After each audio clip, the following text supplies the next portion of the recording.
Halo semuanya, balik lagi bareng gua Adit Hidayati Syarif.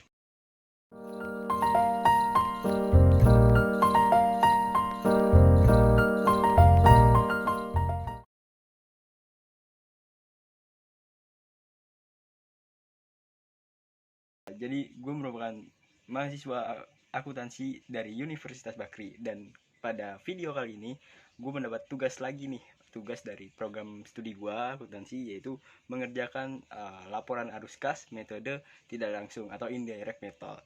Nah, untuk kesempatan kali ini gue menggunakan data perusahaan sama seperti di video sebelumnya, yaitu fucking pants, dan dimana gue membuat laporan arus kas ini uh, membutuhkan dua data, yaitu pada bulan Maret dan pada bulan selanjutnya, yaitu pada bulan April 2021.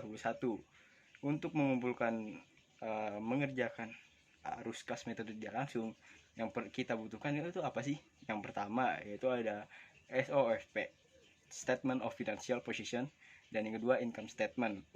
Income statement itu berfungsi untuk nantinya dibawa ke arus kas, karena pada metode arus kas tidak langsung membutuhkan net income untuk penghitungannya.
Nah, untuk laporan di SOP ada perubahan, yaitu temen gue yang di usaha di Packing Pants ini menambah equipmentnya, yaitu membeli handphone senilai 2.800.000 rupiah, yang at least nilai PPE-nya itu bertambah. Dan pada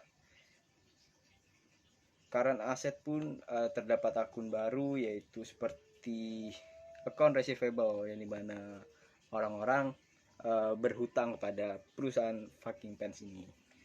Dan di sini juga terdapat hutang ya, hutang Shopee pinjam senilai 5 juta rupiah. Dan ini termasuk ke hutang jangka panjang karena 2 tahun temponya. Nah, pada total di aset dan equity plus liabilities ini sama ya, nilainya sebesar 39.266.834 rupiah. Nah, setelah kita mendapatkan data income statement dan statement of financial position pada bulan April, kita lanjut yaitu bikin comparative statement of financial position, yang dimana kita harus membandingkan nilai aset dan nilai liabilities kedua periode itu, apakah mengalami increase atau decrease. Nah untuk komparatifnya itu udah gue bikin, yang bisa kalian lihat di layar. Nah di sini udah kelihatan nih ya, di atas muka gue bisa kelihatan. Nah di mana ada yang mengalami increase dan decrease, yaitu pada handphone mengalami increase dan terus suppliesnya mengalami increase. Sorry, gue agak ngelek ya. Lalu di inventory mengalami decrease, account receivable mengalami increase, dan cashnya mengalami increase. Terus pada kapital yaitu mengalami increase, dan bank loan atau Shopee pinjam ini mengalami increase. Dan for your information, aduh gaya banget gue. Nah FYI itu buat increase-nya, buat di aset itu kalau mengalami increase berarti akan mengurangi kas, kalau mengalami decrease akan menambah saldo kas. Nah untuk di liabilities atau account payable dan sebagainya macamnya, saudaranya gitu, itu kalau increase kebalikannya, yaitu kalau increase kas bertambah, dan kalau increase kalau decrease kas berkurang. Kenapa? Karena itu kalau increase saldo hutang kita bertambah, otomatis kita dapat duit dong dari peminjam.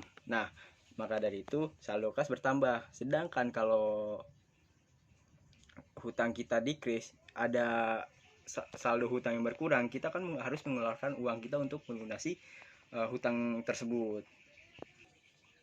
Setelah kita dapat nih, kita udah bikin comparative statement, kita lanjut ke membuat ke bagian terakhir, statement of financial kok statement of financial sih, sorry statement of cash flow, arus kas. Nah untuk arus kas metode langsung itu bagian pertama itu yang harus kita taruh itu ada net income. Nah lalu sama seperti metode yang satunya lagi yaitu metode langsung, menjadi arus kas itu menjadi 3 bagian, yaitu ada arus kas dari aktivitas operasi, ada juga cash flow from investing activity, ada cash flow from financing atau financial activity seperti pendanaan dan lainnya.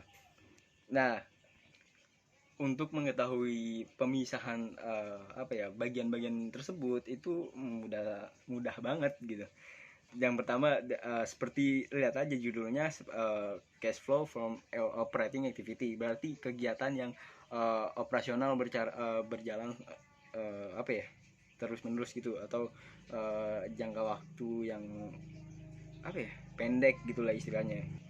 Untuk yang kedua yaitu cash flow from investing activities, itu jelas yang berpengaruh kepada investasi kita, atau kita mengeluarkan uang kita untuk suatu investasi, seperti kita membeli saham dari usaha lain, atau kita kerjasama dengan usaha lain, itu kan investasi. Atau untuk kegiatan usaha kita, yaitu seperti contohnya pada Fucking Pants ini membeli equipment baru yang kegunaannya untuk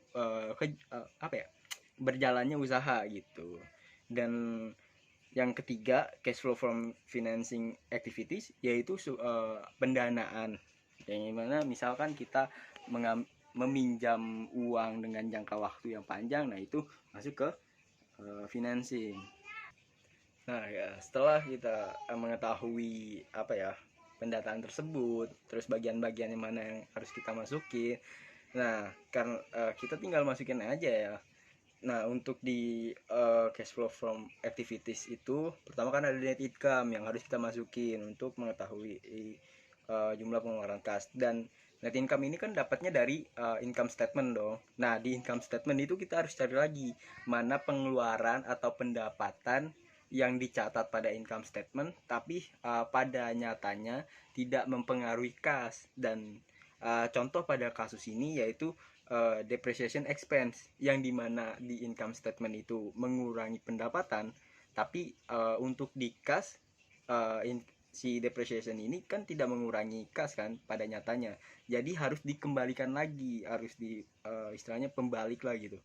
Nah, pada di bagian cash flow from operating activities ini depreciation ini dimunculkan, yaitu ada depreciation expense vehicle, equipment, dan handphone. Lalu dan di sini terdapat total cash flow from operating activities itu senilai minus ya atau decrease 5.289.667 rupiah. Lalu cash flow from investing activities itu juga mengalami decrease, yaitu sebesar 2.800.000 rupiah. Dan cash flow from financing activities yaitu mengalami increase, yaitu sebesar 5 juta. Lalu kita tinggal totalin aja dari net income itu dikurangin yang decrease lalu ditambahin yang increase, yang dimana total net mengalami increase yaitu senilai 3.141.000 rupiah. Nah untuk bagian selanjutnya yaitu tinggal kita catat cash pada periode sebelumnya yang kita bawa ke bulan April, yaitu senilai 20.596.500 rupiah, ditambahkan dengan hasil dari cash flow pada bulan ini, yaitu senilai 3.141.000 rupiah yang menghasilkan 23.737.500 rupiah, dan itu merupakan saldo kas akhir pada bulan April. Nah, kita udah selesai nih mengerjakan statement of cash flow, kita udah sampai akhir. Jadi buat kalian, semoga kalian bisa belajar mengenai cara sedikit-sedikit ya mengenai cara pembuatan cash flow metode tidak langsung atau indirect method. Untuk kalian yang mungkin bisa komen mau metode apa lagi atau apa ya, tutor apa lagi yang harus gue buat, bisa aja komen di bawah sini. Dan juga jangan lupa buat share dan like video ini. Semoga ini video bermanfaat buat kalian. Assalamualaikum warahmatullahi wabarakatuh.